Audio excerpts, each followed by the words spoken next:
dan sertifikasi halal, studi kasus adaptasi pasar, dan manajemen mutu.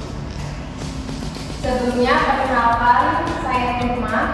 Saya Dita Amriani. Saya Rita Kusuma. Langsung saja ke materinya.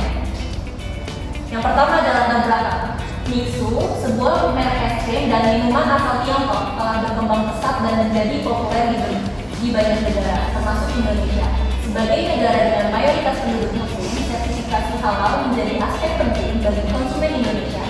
Awalnya, Mixu tidak memiliki sertifikasi halal di Indonesia, yang menimbulkan kekhawatiran di kalangan konsumen Muslim. Namun, seiring dengan meningkatnya popularitas dan perbincangan di media sosial mengenai status halal produk Mixu, perusahaan tersebut akhirnya memutuskan untuk mengurus sertifikasi halal.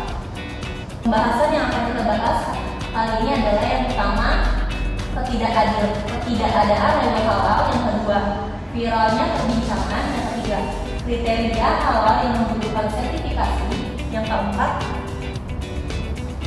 kriteria halal yang belum dipenuhi oleh Mixu, yang kelima adalah langkah Mixu mengeluarkan sertifikasi halal, yang keenam ada pembelajaran dan rekomendasi untuk UMKM. Selanjutnya, ini yang pertama adalah materi ketidakadaan label halal. Ketidakadaan label halal disebabkan oleh beberapa faktor. Yang pertama, ada perbedaan regulasi. Di Tiongkok, sertifikat halal mungkin tidak dianggap penting karena mayoritas penduduk bukan Muslim. Dan ketika memperluas operasinya ke Indonesia, mereka tidak langsung memahami pentingnya sertifikasi halal bagi konsumen lokal. Yang kedua, kurangnya kesadaran. Manajemen Mixu mungkin tidak menyadari pentingnya aspek kehalalan bagi konsumen di Indonesia. Yang ketiga, proses sertifikasi yang rumit. Mendapatkan sertifikasi halal memerlukan waktu, biaya, dan pemeriksaan menyeluruh terhadap bahan baku, proses produksi, dan distribusi. Selanjutnya, viralnya perbincangan mengenai halal. Ada beberapa alasan mengapa isu ini menjadi viral. Yang pertama, kekhawatiran konsumen Muslim. Konsumen Muslim ingin memastikan produk Mixu halal. Yang kedua, pengaruh dari media sosial. Isu ini cepat menyebar dan menarik perhatian serta mempengaruhi reputasinya.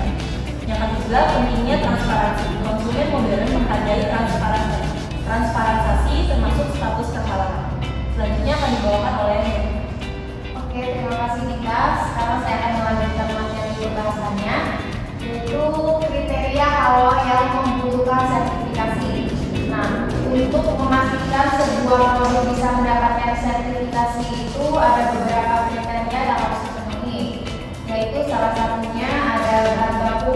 Nah, kita harus memperhatikan bahan baku apa saja yang akan digunakan untuk membuat produk yang pastinya yang halal dan aman untuk kesehatan.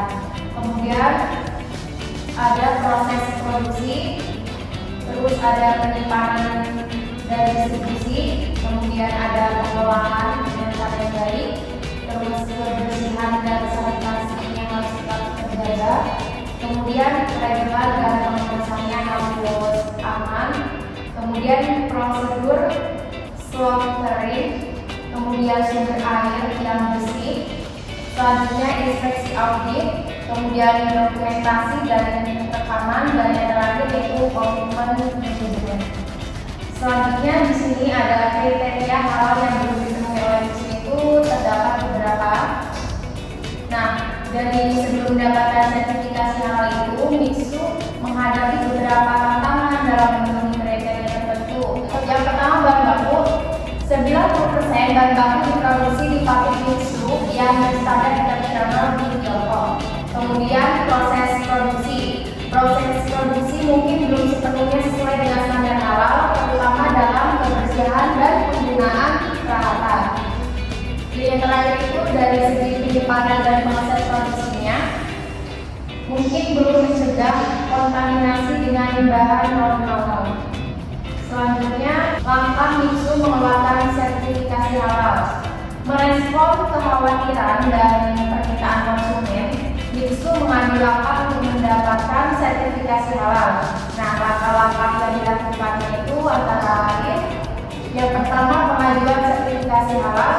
Mixu itu mengajukan permohonan sertifikasi halal kepada lembaga yang berwenang di Indonesia, yaitu seperti MUI atau Majelis Ulama Indonesia.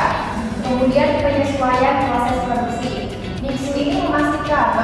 bahan baku dan proses produksinya sesuai dengan standar halal yang ada di Indonesia yang ditetapkan selama ini. Kemudian audit dan verifikasi. Lembaga sertifikasi melakukan audit dan verifikasi untuk memastikan kepatuhan terhadap standar halal. Dan yang terakhir yaitu melakukan pengumuman setelah mendapatkan sertifikasi. MIXU itu mengumumkan hal ini kepada publik melalui media sosial. Selanjutnya ini adalah bukti sertifikasi halal yang dikeluarkan oleh MIXU Indonesia yang diumumkan kepada publik melalui media sosial dan sebagainya. Terima kasih. Ya, selanjutnya akan dilanjutkan oleh teman saya, Rita Puspa. Dan selanjutnya terima kasih. Yang keenam yaitu ada pembelajaran dan rekomendasi untuk UMKM. Pembelajaran untuk UMKM. Yang pertama, pentingnya sertifikasi halal. UMKM harus menyadari bahwa sertifikasi halal dapat menjadi faktor penentu dalam menarik dan mempertahankan pelanggan di pasar mayoritas muslim.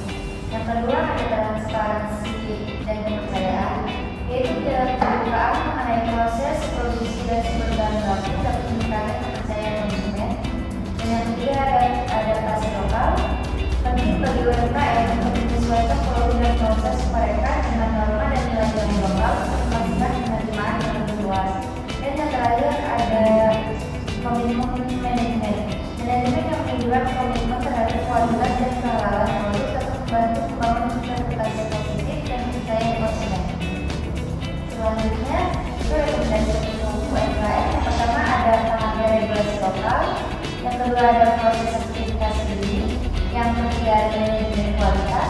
Yang keempat ada menggunakan media sosial. Dan yang terakhir yaitu kolaborasi dengan lembaga sertifikasi. Selanjutnya ada dokumentasi, jadi kita melakukan survei ke toko MIXU terdekat. Selanjutnya kesimpulan, MIXU menghadapi tantangan signifikan ketika pertama kali memasuki pasar Indonesia tanpa sertifikasi halal. Konsumen muslim yang merupakan mayoritas Indonesia mengkhawatirkan status kehalalan produk mereka. Menanggapi kekhawatiran ini, MIXU dengan serius mengambil langkah untuk mendapatkan sertifikasi halal. Proses ini menunjukkan komitmen MIXU terhadap kebutuhan dan harapan konsumen Indonesia, serta menyoroti pentingnya adaptasi perusahaan global terhadap nilai-nilai lokal. Mendapatkan sertifikasi halal tidak hanya meningkatkan kepercayaan konsumen, tetapi juga memperlihatkan pentingnya transparansi dalam bisnis. Ini membantu MIXU membangun reputasi yang kuat di pasar Indonesia.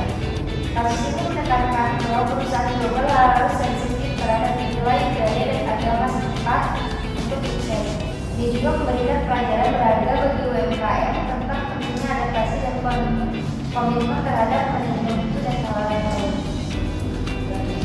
Terima kasih ya Rita. Jadi kesimpulannya dan pembelajaran yang bisa kita ambil dari semua kasus ini, apabila kita mau membuat produk UMKM, baiknya diperhatikan untuk segi kehalalan, untuk segi nama, bahan, produksi, itu apakah kedepannya bisa kita proses untuk mengeluarkan sertifikasi halal.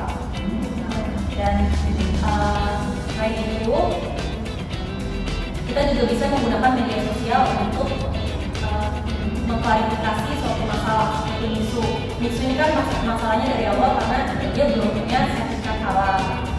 Setelah ditanggapi oleh MIXU, kita bisa mengumumkannya nih di media sosial untuk memberitahu kepada semua konsumen bahwa MIXU ini telah halal. Nah, kemudian MIXU ini kan salah satu kayak perdagangan internasional kan. Nah, jadi kita satu pelajaran juga kalau kita melakukan bisnis internasional, kita juga harus menyesuaikan dengan negara yang ingin kita saingi ya, harus menyesuaikan dengan kebiasaan masyarakatnya, agamanya seperti apa, dan harus menyesuaikan pokoknya dari segi sertifikasi halal maupun budaya dan lainnya. Ya mungkin ini produk dari China yang belum halal, tapi karena dia masuknya ke Indonesia mayoritas muslim, jadinya kenapa sertifikasi halal itu jadi penting di sini karena menjadi kekhawatiran dari semua orang di Indonesia. Sekian presentasi dari kelompok kami. Wassalamualaikum warahmatullahi wabarakatuh.